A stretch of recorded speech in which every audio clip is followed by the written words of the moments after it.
Now from the Weather Tracker TV Storm Studios, this is your weather today.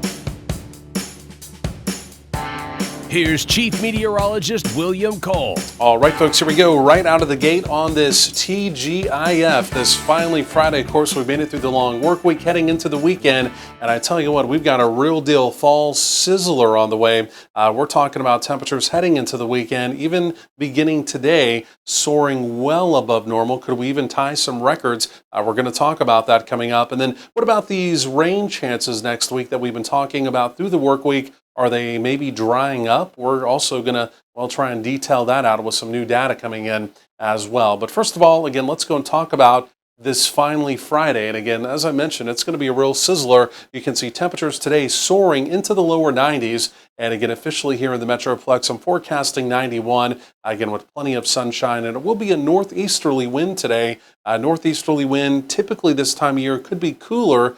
In this situation, it's not. It's just kind of a really dry, meaning not a lot of humidity type air mass that continues to move into the area. So because of that, the fact that we did not have a lot of humidity overnight, any area where the wind really went calm, any kind of sheltered valley or sheltered area, the temperature basically crashed down. So you're seeing a lot of temperatures just kind of all over the place. Most of us generally right around 60, but again, there's definitely a few locations, like even up in the Denton area, that stick out. They were down at 50. Again, earlier this morning. Even look at the reporting station over in Arlington, down to 52, right? But again, other locations, again, you can see DFW Airport, again, just north of Arlington, 61, right? So wide-ranging morning lows, but again, that was the real reason. That dry air mass, dry air also warms easier. So one of the reasons today and even tomorrow, Saturday, after that kind of cool start to the morning, those temperatures are going to go up fairly quick as we go through the afternoon. Again, the drier air mass has to do with that little boundary it came through yesterday.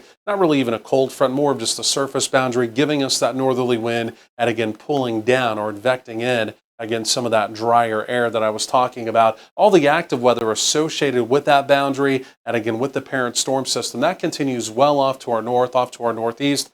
That's going to be the only real opportunity of rain and storms, even around the nation today, again, associated with that feature, again, as it does continue to pull away. In fact, looking at the water vapor imagery, you can see the dip right there, storm trough. And again, that, like I mentioned, continues to pull away. But what is nudging ever so closer to us here in North Texas, and this is going to be a real big deal for our weekend forecast, it's this big ridge out to the west.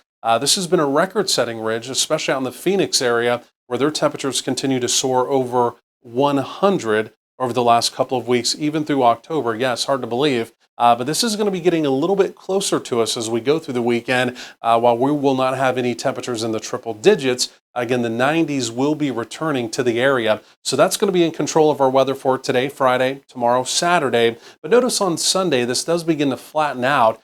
But then also notice what's coming up from parts of the eastern Pacific. This is what's left of Nora. She's going to be shredded in the mountains of western Mexico, currently a hurricane just off the tip of the California Baja Peninsula. But the remnants are going to be moving up into the Lone Star State, increasing clouds through the weekend, maybe a couple showers with her next week. Not really looking as promising now as far as rain goes, but then also take a look at this big powerhouse storm system. This is also coming in. This is a look at the American model. The American model basically taking that right across North Texas. There's some other data out there. The European data keeps it a little bit further to the west. So again, depending on what set of data you look at, you either have some pretty promising rain opportunities, or if you look at the Euro, you're thinking, well, maybe the rain probabilities next week may be going down, right? Too early to lock that in.